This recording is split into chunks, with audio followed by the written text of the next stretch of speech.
तो बच्चों आज हम पढ़ेंगे उच्चारण स्थल। जो व्यंजन है वो हमने पढ़े थे कि स्पर्श व्यंजन 25 होते हैं, कितने बताए थे 25, और अंतस्थ व्यंजन 4 और ऊष्म व्यंजन 4, और व्यंजन कितने होते हैं कुल 33, और इनके अतिरिक्त 3 संयुक्त व्यंजन होते हैं। श्रेय भी शामिल है तो 4 संयुक्त व्यंजन होते हैं जो कि 2-2 व्यंजनों से मिलकर बने होते हैं। तो आज हम पढ़ेंगे इनका अलग अलग उच्चारण स्थल कि इनका उच्चारण स्थल कौन कौन सा है। तो उच्चारण स्थान के आधार पर व्यंजनों का वर्गीकरण। व्यंजनों का उच्चारण करते समय जिह्वा व वायु मुख के जिन भागों से टकराती है, जिन भागों को छूती है, इसी आधार पर इनका वर्गीकरण किया गया। और इनका वर्गीकरण कितनी प्रकार से किया गया है? 7 प्रकार से। कौन कौन से 7 प्रकार हैं? एक है कंठ्य, दूसरा तालव्य, मूर्धन्य, दंत्य, वत्स्य और औष्ठ्य। अब और एक और दंतोष्ठ्य। इस प्रकार से इनका वर्गीकरण 7 प्रकार से किया गया है। तो कंठ्य यानी गले से।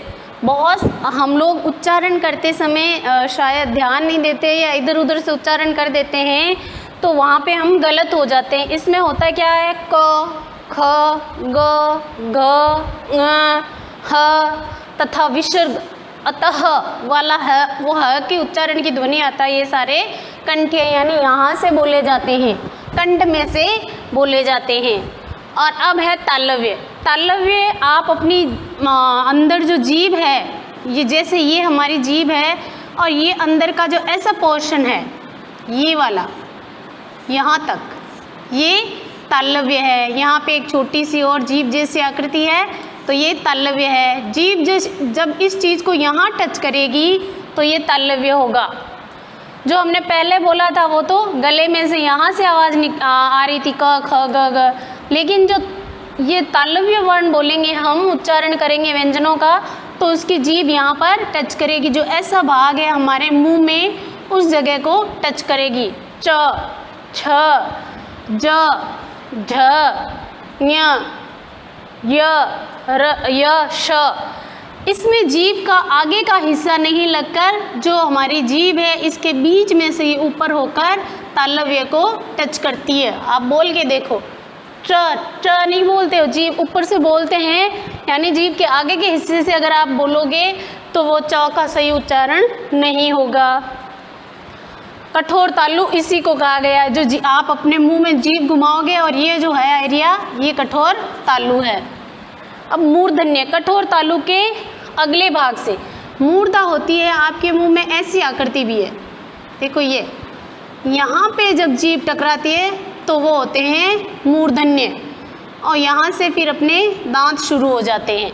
तो जो जीभ तालु के नीचे एक उभरा हुआ भाग आता है, जैसे कि ये आपका तालु है और ये उभरा हुआ भाग है, तो यहाँ पर आपकी जीभ टच करती है तो वो होते हैं मूर्धन्य, और वहाँ से बोले जाते हैं ट, ठ, ड, ढ, ण और ड़, ढ, श।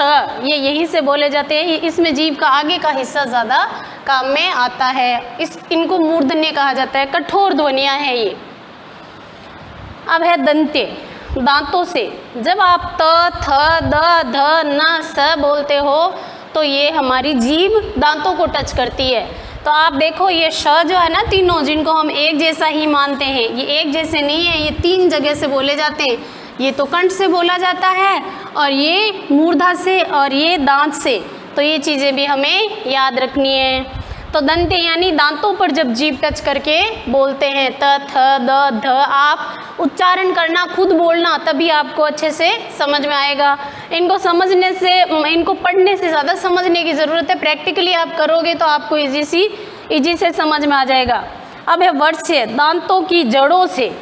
जब हमारे दांत और मूर्धा के बीच का भाग है, वहाँ पर आपकी जीभ जब टच करती है तब आप ज, र, ल बोलते हो। आप बोल के देखना, आपको खुद ब खुद पता चल जाएगा। जो हमारे व्याकरण है, जो विद्वान है, जिन्होंने लिखा है, उनको प्रैक्टिकली देख के ही इनका वर्गीकरण किया है। कि कौन सा शब्द कहाँ से, कौन सा व्यंजन कहाँ से बोला जा रहा है।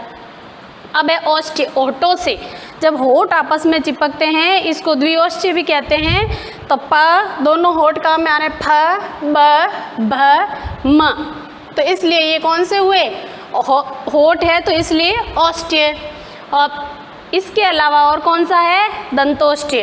दंतोष्ठ्य में क्या होता है, मैंने इनको हिंदी में अच्छे से लिख दिया है। जो नीचे के होठ और ऊपर के दांत मिलकर जब बोलते हैं तो वो होते हैं दंतोष्ठ्य। जैसे व, ये होठ और ये दांत मिलकर व, और फ, तो इसलिए ये क्या हुए, दंतोष्ठ्य। तो हमारे व्याकरणों ने उच्चारण के स्थान के अनुसार जो इनका वर्गीकरण किया है वो 7 प्रकार से किया है।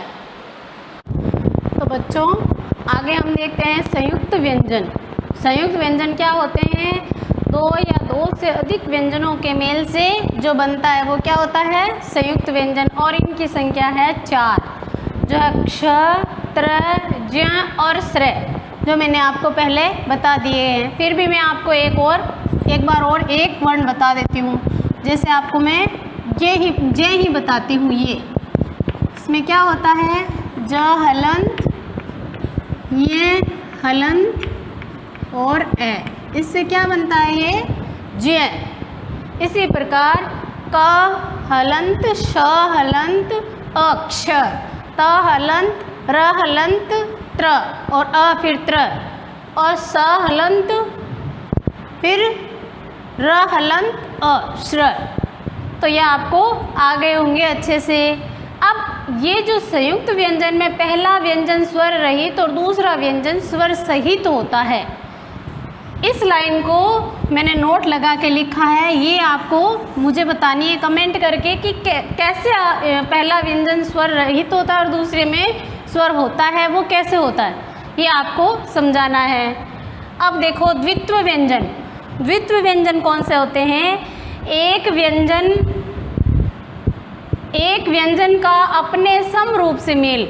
जब कोई व्यंजन अपने ही रूप से मिलता है तो वो क्या होता है, द्वित्व। जैसे न, अब इसमें भी न प्लस अ है तो वो नहीं लिखे, सीधा इसको न स्वर सहित लिख दिया है।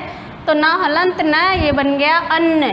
च सच्चाई, च हलंत और सच्चाई।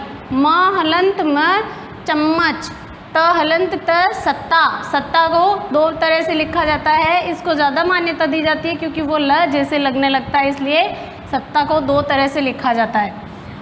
अब क्या है संयुक्ताक्षर। संयुक्ताक्षर क्या होते हैं, जब एक स्वर रहित व्यंजन अन्य स्वर वाले व्यंजन में मिलता है, जिसमें स्वर है उससे मिलता है, तो वो संयुक्ताक्षर कहलाते हैं। जैसे क और त।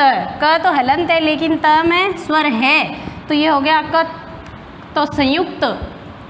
श और व, स्व, स्वाद। इस प्रकार ये थे अपने व्यंजन। अब मैं थोड़ा सा आपको वर्ण जो विच्छेद कैसे करते हैं वो एक बार आपको मैं थोड़ा यहाँ पे समझा देती हूँ। अब आप देखिए, हमने लिख दिया जैसे ये स्वाद, हमने लिख दिया स्वाद। अब इसका वर्ण विच्छेद का मतलब होता है इसके टुकड़े करना। और वर्ण क्या होते हैं आपको पता है, जो स्वरों की सहायता से बोले जाते हैं। तो पहले हमने क्या लिखा, स। अब स तो पूरा नहीं है तो ये रहा हलंत, फिर व हलंत, क्योंकि इसमें जो स्वर है वो तो हमें निकालना है। फिर क्या आया, आ, बाद में द, हलंत और अ। तो ये हो गया इसका वर्ण विच्छेद। अब जो वर्ण संयोग क्या होता है, इसको वापस ऐसे जोड़ के फिर से इनको सही लिखना। जैसे यहाँ पर लिख दिया नानी, सॉरी,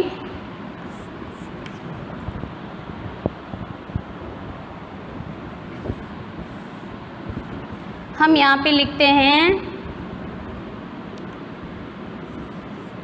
र हलंत आ हन म हलंत अ। अब इसका हमें क्या करना है, वर्ण संयोग, वर्णों को आपस में जोड़ना है। तो इसमें ये गया क्या हुआ, रा, म अ आया, क्या हुआ, ये हो गया राम। अब चाहे कोई कितना ही बड़ा हो, जो व्यंजन शब्द जो है कितना ही बड़ा हो कितना ही छोटा हो, उसको बनाने के तरीके यही होते हैं। तो ये तो जो है वर्ण विच्छेद हुआ कि वर्णों को अलग अलग करो, और ये हुआ वर्ण संयोग। तो बच्चों आज हमने जो टॉपिक किया है ये आपके सिर्फ आज के काम में नहीं आने वाला है, ये आपके जीवन पर्यंत काम आएगा। हर कंपटीशन में ये सबसे टॉपिक माना जाता है। जो वर्ण विचार है इसको करना बहुत इजी नहीं समझते हैं, इसलिए ये आपको बहुत अच्छे से करना है।